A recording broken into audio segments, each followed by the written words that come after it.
कृष्णा दोस्तों। तो आज हम कंटिन्यू करेंगे। हमने कल कंप्लीट कर लिया था अकाउंटिंग इक्वेशंस के, यहाँ पे हमने बैलेंस शीट तक प्रिपेयर कर लिया था इसको। तो आज हम फर्स्ट टू 3 तक इलस्ट्रेशन देखेंगे, ठीक है। तो आप इस साइड में पेन कॉपी लेके बैठ जाइएगा। सो इलस्ट्रेशन फर्स्ट क्या कह रहा है, prepare the accounting equation from the following transactions. तो हमें प्रिपेयर करना है अकाउंटिंग इक्वेशंस इन सारी ट्रांजेक्शंस के अकॉर्डिंग, ठीक है। Sachin started business and introduce capital 1 lakh in cash.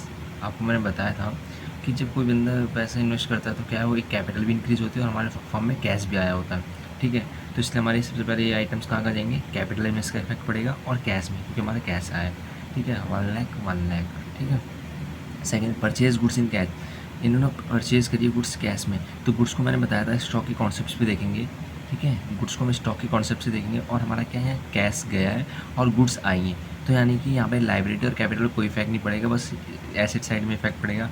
क्या चीज़ का, कैश हमारी एसेट जो होती है, मैंने आपको बताया था। तो हमारा क्या है, कैश में से हम डिडक्ट कर लेंगे 50,000 और स्टॉक में प्लस कर देंगे। बस यहाँ पे क्या करा है, यहाँ पे स्टॉक का अलग से क्या है वो नहीं बना रखा, अलग से अकाउंट नहीं शो कर रखा है। यहाँ पे इन्होंने डायरेक्टली क्या कर रखा है, 50,000 जो ये हमारा क्या है, ये हमारी गुड्स का अमाउंट है और ये हमारा क्या जो कैश गया है उसका डेट किया गया है, कि हमारे से जो कैश गया है ना उसको डेट किया गया है, ठीक है। इसलिए कंफ्यूज मत होना, क्योंकि यहाँ पे स्टॉक का अकाउंट नहीं बनाया उन्होंने सेपरेट, ठीक है। थर्ड पॉइंट क्या कह रहा है, परचेज फर्नीचर फ्रॉम MS सम्राट फर्नीचर्स। मीन्स इन्होंने गुड्स जो है क्रेडिट पर खरीदी है।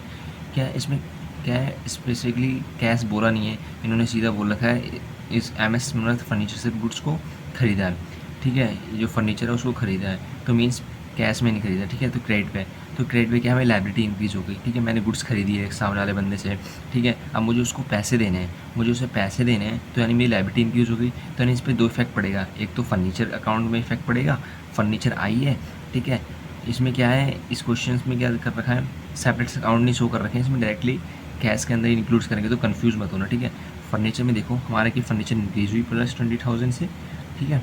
20,000 से हमारी फर्नीचर इंक्रीज हुई और इसकी लायबिलिटी साइड क्रिएट की, हमको लायबिलिटी है कि हमें पेमेंट करनी है, तो लायबिलिटी हमारी इंक्रीज हो गई और यहाँ पे कैपिटल में कोई इम्पैक्ट नहीं पड़ेगा, ठीक है। फिर आता है sold goods costing 25,000 for 35 against cash.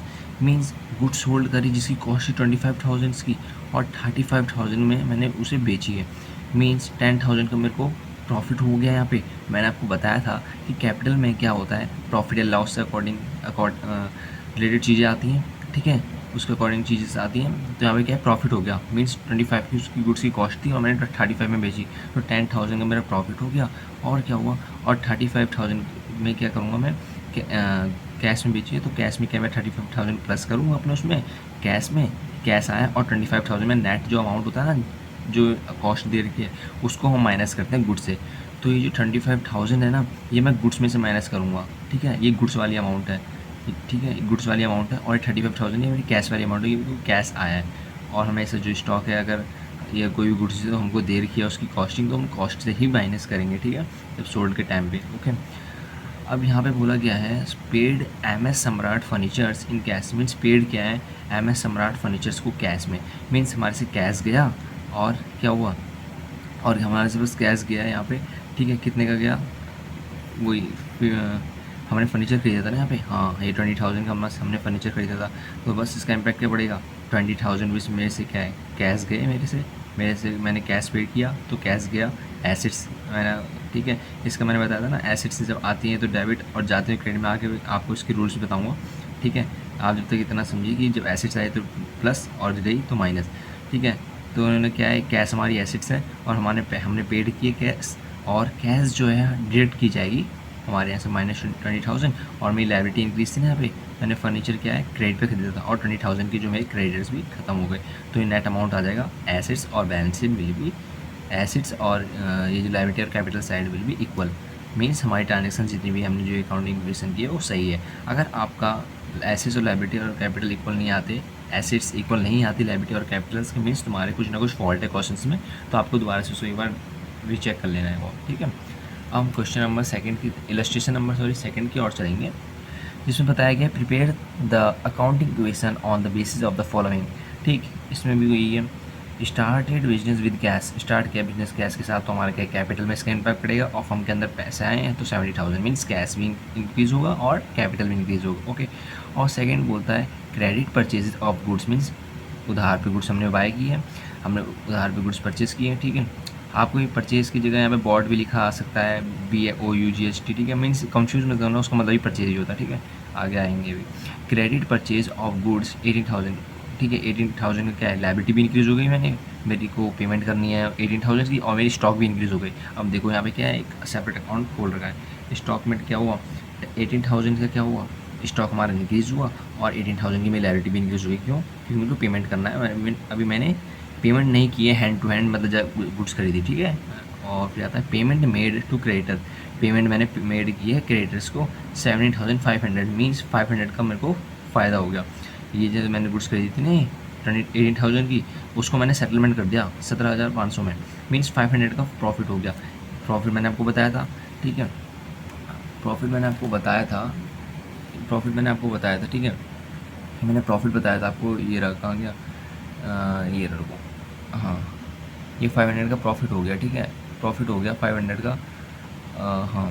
और मैं यहाँ से क्या है, एक्चुअल में जो मेरी लाइबिलिटी उस टाइम मैंने क्रिएट की थी, यहाँ पे एक्चुअल जो अमाउंट था उसके 18,000 की, जब मैंने उधार में गुड्स खरीदी थी, वो यहाँ से डिडक्ट हो जाएगी और 17,500 में से कैश जो है मेरा डिडक्ट हो जाएगा, क्योंकि क्या मैंने आज फुल पेमेंट कर दी है 17,500 में से।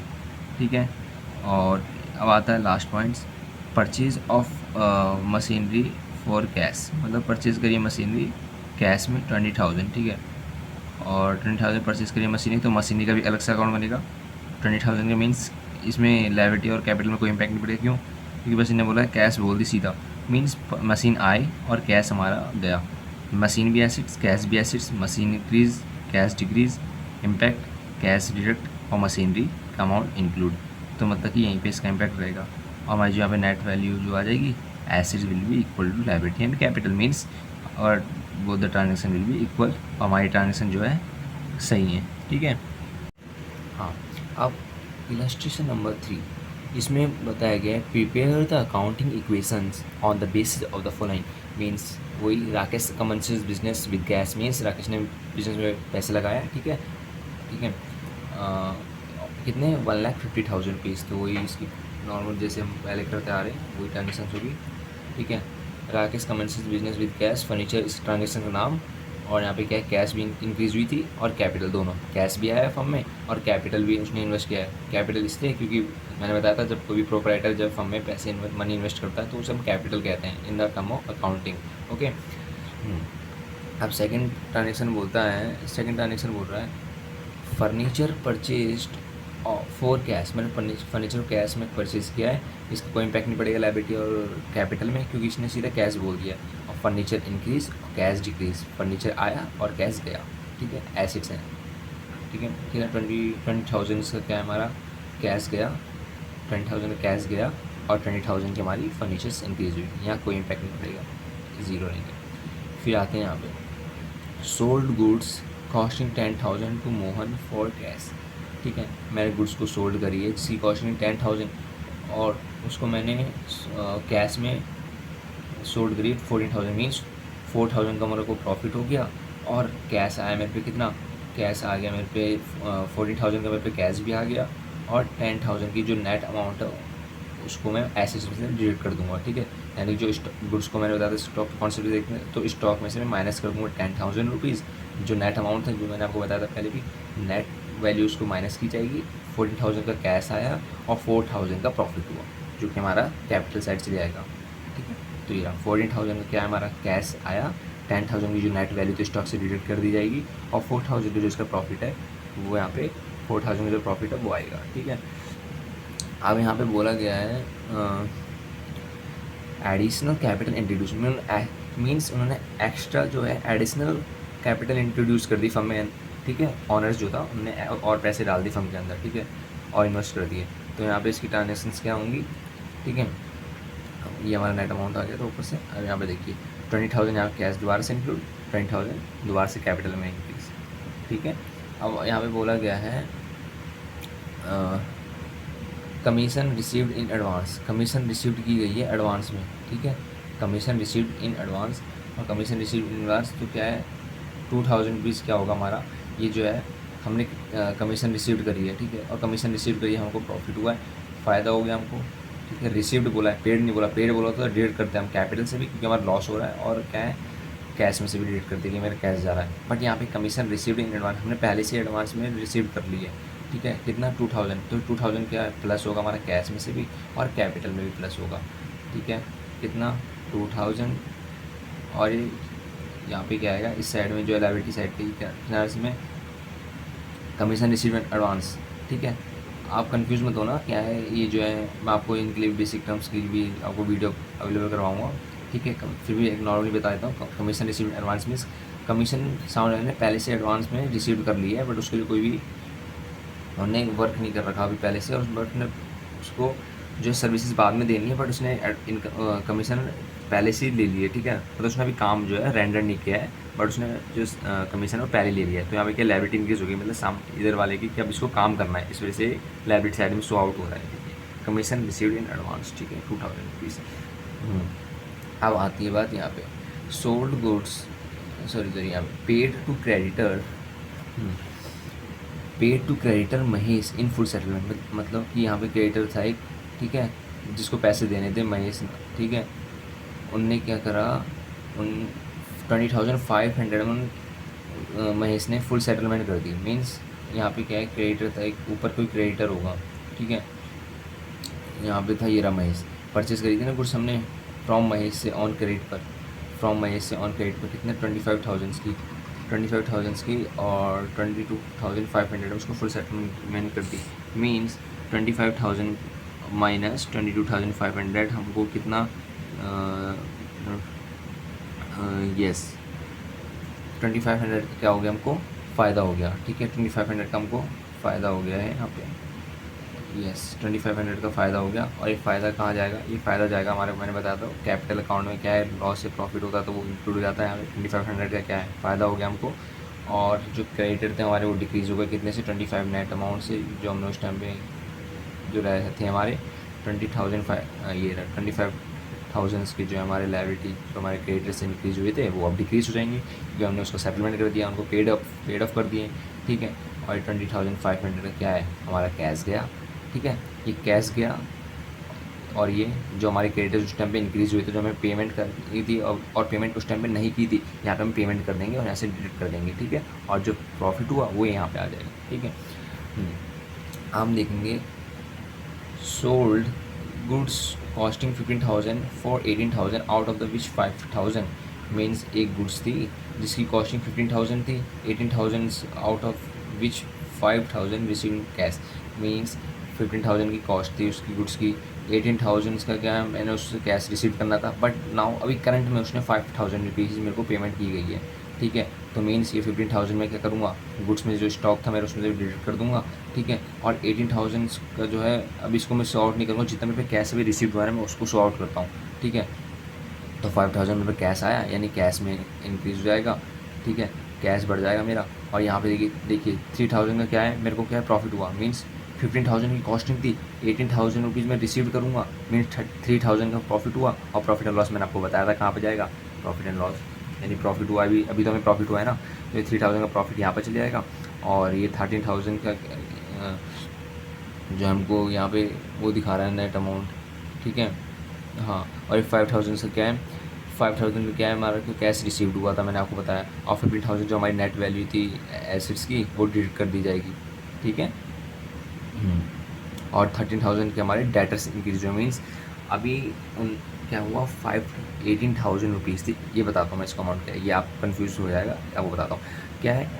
18,000 रुपीज़ मेरे को कैश रिसीव करने थे आउटसाइडर से, ठीक है, बट सामने वाले ने जो है मेरे को भी 5,000 रुपीज़ ही पेमेंट करी है, मीन्स 18 में से 5 गया तो 13,000 अभी भी क्या है सामने वाली पार्टी भी मेरे को देगी। डेटर मीन्स यहाँ पे डेटर का एक अलग सा अकाउंट ओपन हुआ है, डेटर अकाउंट, ये इसलिए हुआ है क्योंकि जब सामने वाली पार्टी हमको पैसे पेंडिंग रह जाता है ना सामने वाली पार्टी से कि हमको वो पैसे देगी, तो हमारे वो डेटर होते हैं। क्रेडिटर कौन, क्रेडिटर वो जिनने गुड्स उधार पे बेची है, और डेटर जो आउटसाइडर पार्टी जो हमें पेमेंट करेगी, ठीक है। तो यहाँ पे हम 30,000 क्या है सामने वाली पार्टी हमें पेमेंट करेगी, डेटर कहते हैं उसको, ठीक है। और यहाँ पे बोला गया है depreciation on furnitures provided 10%, means depreciation provide किया जाएगा डेप्रिसिएशन लग गया, मीन्स वैल्यू जो है धीरे धीरे गुड्स क्या है समय के साथ साथ डिक्रीज होती रहती है ना, तो इसमें क्या 10% का डेप्रिसिएशन लग गया, इसमें 10% से क्या वैल्यू डिक्रीज होगी फर्नीचर की। तो फर्नीचर कहाँ है हमारा, फर्नीचर ये रहा, ठीक है। ये रहा, कहाँ गया, डेप्रिसिएशन फर्नीचर प्रोवाइड 10%, हमने फर्नीचर परचेज की थी। ये रहा, कहाँ गया फर्नीचर्स, ठीक है। फर्नीचर परचेज फॉर कैश, जो मैंने फर्नीचर 20,000 की बाय करी थी ना, जो परचेज करी थी, उस पर डैप लग गया 10% का, मीन 2,000 का क्या है डैप लग गया है, 2,000 का डैप लग गया है, और 2,000 रुपये क्या डिडक्ट हो जाएंगे दोनों। कहाँ पे से, फर्नीचर में से भी, क्योंकि फर्नीचर की वैल्यू डिक्रीज होगी, और कैपिटल से भी लॉस हो गया यहाँ, ठीक है। 2,000 रुपीज़ का क्या हुआ, डेप्रिसिएशन का जो अकाउंट था ना, ये ऊपर जो हमने बनाया था ये फर्नीचर का, उसमें से क्या है यहाँ पे 2,000 फर्नीचर डिक्रीज हो गए हमारे, और जो हमारे को ये लॉस हो गया 2,000 का, ठीक है, 2,000 लॉस हो गया। और आप जब एक्चुअल में करोगे ना, तो देखो मैं आपको दिखाता हूँ, हमारे जो एसेट्स और लायबिलिटी साइड ना, एसेट और लायबिलिटी और कैपिटल इक्वल आएंगे, ठीक है, मैं आपको करके दिखाता हूँ, ठीक है।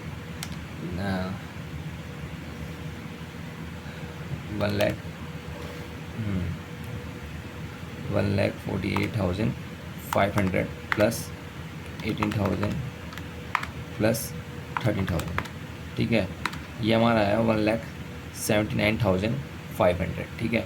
हम जब लायबिलिटी और कैपिटल को भी हम जब प्लस करेंगे तो ये वैल्यू इक्वल आएगी एसेट्स की, 2,000 प्लस 1,70,500, ये रहा, ठीक है। तो हमारा सेम मैच कर गया, तो मीन्स हमारा जो अकाउंटिंग इक्वेशन सही है। Thank you for watching this video. Please subscribe to our channel and do not forget to press on bell icon for more videos. Okay, thank you.